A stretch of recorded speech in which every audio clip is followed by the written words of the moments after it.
Hello दोस्तों, कैसे हो आप सब। स्वागत है आपका अपने चैनल एजुकेट्स मैथमेटिक्स पे। और उसमें हम लोग क्लास 9th एनसीईआरटी मैथ्स के अध्याय 13 पृष्ठीय क्षेत्रफल और आयतन की जो प्रश्नावली 13.4 है उसको सॉल्व कर रहे हैं। इस प्रश्नावली का कंप्लीट एक्सप्लेनेशन और पहले दो प्रश्न हम लोग पिछले वीडियोस में सॉल्व कर चुके हैं। उसका लिंक आपको आई बटन पे मिल जाएगा। अगर आप हमारे चैनल पहली बार हैं, हमारा काम आपको पसंद है, हमारा मेहनत आपको पसंद है, वीडियो आपने पसंद किया है, तो भाई चैनल को सब्सक्राइब करना, वीडियो को लाइक करना, जरूरतमंद के साथ सब्सक्राइब शेयर करना मत भूलिएगा। चलिए बिना किसी देर के सीधे आ जाते हैं हम लोग अपने टॉपिक पर। आज के इस वीडियो में हम लोग जो तीसरा और चौथा प्रश्न है उसको सॉल्व करने वाले हैं। तीसरा और चौथे प्रश्न पर हम लोग आ चुके हैं। तीसरा प्रश्न हम लोगों का क्या कह रहा है, 10 सेंटीमीटर त्रिज्या वाले आपके अर्धगोले का कुल पृष्ठीय क्षेत्रफल ज्ञात करना है। और जहां पे आपको पाई का मान कितना है, 3.14 लेना है। तो देखिए हमारे सामने एक आपका अर्धगोला बना हुआ है और इस अर्धगोले की त्रिज्या कितनी है भाई, 10 सेंटीमीटर दिया गया है।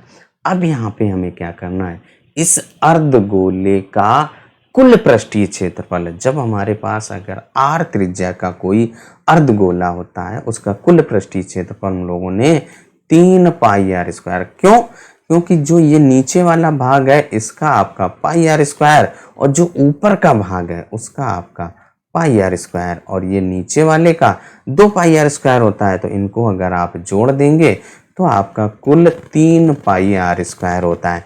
तो इसी फार्मूले का हमें प्रयोग करना है और सॉल्व कर देना है। पाई की जगह पे आपको 3.14 रख देना है, जो आएगा मल्टीप्लिकेशन कर देंगे और आपका आंसर आ जाएगा।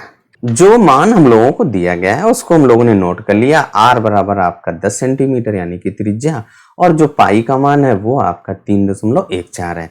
अब इसके बाद अर्धगोले का कुल पृष्ठीय क्षेत्रफल आपका 3 पाई आर स्क्वायर, यहाँ पे सब मान रख दीजिए भाई। तो 3 और गुणे पाई की जगह पे आपको 3.14 और गुणे त्रिज्या आपकी 10 है। तो 10 और गुणे 10 यानी कि 10 और 10 गुणा करने पर 100 आ जाएगा। तो यहाँ पे आप क्या करेंगे, 3 गुणे 3.14 और गुणे 100। अब आपने यहाँ पे दशमलव के गुणा भाग करना हम लोग क्लासेस में, पिछले क्लासेस में पढ़ चुके हैं। यहाँ पे देखिए 2 जीरो है और दशमलव भी आपका 2 अंक पे है, तो ये 2 जीरो हट जाएंगे और दशमलव भी हट जाएगा। कितना बचेगा, 3 गुणे 314, और इसको आप गुणा करेंगे 14 तय 42 और 3 तिरका 9, यानी कि 942 सेंटीमीटर की घात 2। यही आपका आंसर हो जाता है। तो देखिए तीसरा प्रश्न हम लोगों का सॉल्व हो गया। जो एक्सप्लेनेशन में हमने बताया था कि अर्धगोले का कुल पृष्ठीय क्षेत्रफल क्या होता है, कैसे आप ज्ञात करते हैं, वो आप कॉन्सेप्ट अगर माइंड में रखेंगे तो आप आसानी से सॉल्व कर पाएंगे। तो हम लोगों का जो तीसरा प्रश्न है भाई सॉल्व हो जाता है। अब आ जाते हैं चौथे प्रश्न पर। चौथा प्रश्न हम लोगों का क्या कह रहा है भाई, कि एक गुब्बारा गोलाकार है और उसमें हवा भरने पर उसकी त्रिज्या पहले 7 सेंटीमीटर और फिर 14 सेंटीमीटर हो जाती है। इन दोनों स्थितियों में गुब्बारे के पृष्ठीय क्षेत्रफलों का अनुपात ज्ञात करिए। तो देखिए जो गुब्बारा है वो आपका गोल है, और जब गोल है आपने उसमें हवा भरी और पहली स्थिति में उसकी त्रिज्या कितनी है भाई, 7 सेंटीमीटर। फिर आप और हवा भर देते हैं, और जब और अधिक हवा भरेंगे तो उस गोले का प्रसार होगा, वो गुब्बारा आपका फैलेगा। तो जब आपका गुब्बारा फैला तो उसकी जो त्रिज्या है अब 14 सेंटीमीटर। तो हमें इनके पृष्ठीय क्षेत्रफलों में अनुपात ज्ञात करने की बात कह रहा है।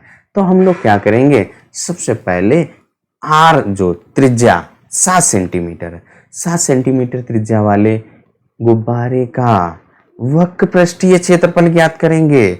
फिर 14 सेंटीमीटर त्रिज्या वाले का जो गोला है या गुब्बारा है उसका वक्र पृष्ठीय क्षेत्रफल ज्ञात करेंगे।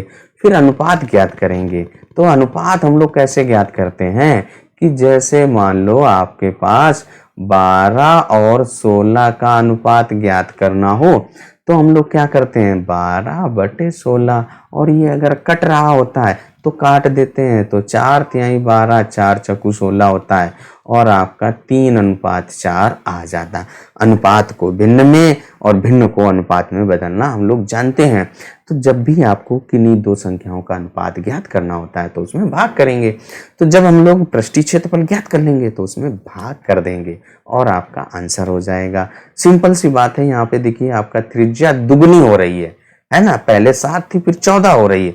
जब आपकी दुगनी हो रही है और जो क्षेत्रफल होता है वो वर्ग होता है, 1 का वर्ग करेंगे 1 आएगा और त्रिज्या उसका 2 का दुगनी हो रही, 2 का वर्ग करेंगे 4 आएगा। इसका जो आंसर होगा 1:4 होगा, क्योंकि जो त्रिज्या है भाई दोगुनी, 2 का वर्ग करने पर 4 आता है।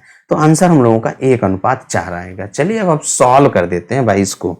तो हम लोगों के सामने 2 गुब्बारे आ चुके हैं और इन 2 गुब्बारों को हमें क्या करना है, पृष्ठीय क्षेत्रफल ज्ञात करना है। तो जो आपका पहला गुब्बारा है उसकी त्रिज्या कितनी है भाई, पहले गुब्बारे की हमारी जो त्रिज्या है भाई 7 सेंटीमीटर है। तो जो आपका ये पहला गुब्बारा है इसकी त्रिज्या आपकी 7 सेंटीमीटर और जो दूसरा गुब्बारा है इस गुब्बारे की त्रिज्या आपकी 14 सेंटीमीटर है। तो पहले गोले का वक्र पृष्ठीय क्षेत्रफल ज्ञात करेंगे। तो यहाँ पर पहली त्रिज्या अगर हम लोग r1 ले लें तो r1 आपकी 7 सेंटीमीटर और जो दूसरी त्रिज्या है उसको आप r2, क्योंकि अलग अलग त्रिज्याएं हैं तो उनको हम लोग अलग अलग यहाँ पर रख दें तो 14 सेंटीमीटर। अब हम लोग पहले गोले का वक्र पृष्ठीय क्षेत्रफल ज्ञात करेंगे।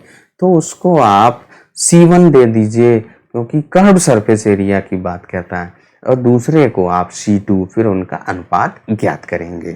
पहले गुब्बारे का जो वक्र पृष्ठीय क्षेत्रफल है वो आपका क्या आएगा, 4πr²। यहाँ पे r1 रख दो भाई, क्योंकि हमने पहले गुब्बारे की जो त्रिज्या है वो r1 ली है। तो 4πr1², यहाँ पे 4π×r1 आपकी 7 सेंटीमीटर, 7×7। हम लोग यहाँ पर इतना ही रखेंगे। क्यों रखेंगे आगे चल के अभी आपको पता चल जाएगा, क्योंकि हमें अनुपात ज्ञात करना है, उसको कट करना पड़ेगा। तो जब हम लोग फुटकर रखेंगे तो आसानी रहेगी हमें सॉल्व करने में। तो पहले गुब्बारे का हम लोगों का वक्र पृष्ठीय क्षेत्रफल आ चुका है। इसको चाहे तो हम लोग C1 से दे दें। तो यहाँ पे C1 बराबर आपका 4×π×7×7। ऐसे ही अब दूसरे गुब्बारे का भी हम लोग वक्र पृष्ठीय क्षेत्रफल ज्ञात करते हैं। दूसरा जो हमारा गुब्बारा है उसका वक्र पृष्ठीय क्षेत्रफल आपका क्या आएगा भाई, 4πr2²। अब इसके बाद आप यहाँ पर इसका मान रख दीजिए। तो ये आप इसको चाहो तो C2 ले दीजिए। तो 4×π और गुणे जो आपकी त्रिज्या है वो 14 है, तो 14×14।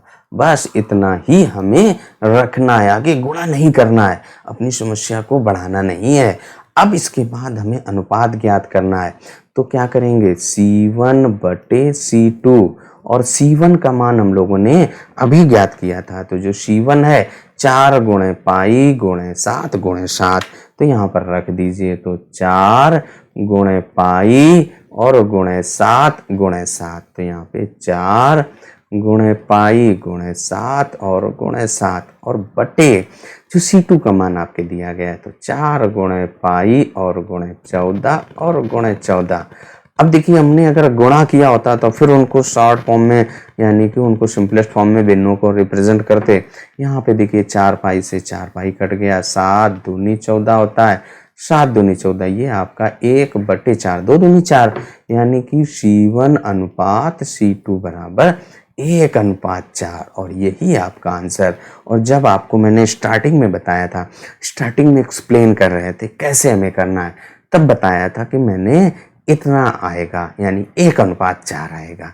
तो जो आपका मल्टीपल चॉइस में आया होता, यानी कि बहुविकल्पी प्रश्नों में आया होता, तो आप बिल्कुल ओरली कर सकते थे। त्रिज्या अगर 2 गुनी हो गई तो अनुपात उसके क्षेत्रफलों में कितना हो जाएगा, 4 गुना, क्योंकि 2 का जो वर्ग होता है 4 होता है। और इस तरीके से आपके तीसरे और चौथे प्रश्न भाई सॉल्व हो चुके हैं। वीडियो आपको कैसा लगा कमेंट करके ज़रूर बताइएगा। एक्सप्लेनेशन कैसा लगा उसको भी आप कमेंट करके बता सकते हैं। अगर आपका कोई डाउट हो तो भी आप कमेंट करके बताइएगा, क्योंकि आपकी जो प्रॉब्लम्स हैं वो सॉल्व कर दी जाएगी। चलिए तब तक अपना ख्याल रखिए, स्वस्थ रहिए, मस्त रहिए। मिलते हैं अगले वीडियो में अगले प्रश्नों के साथ।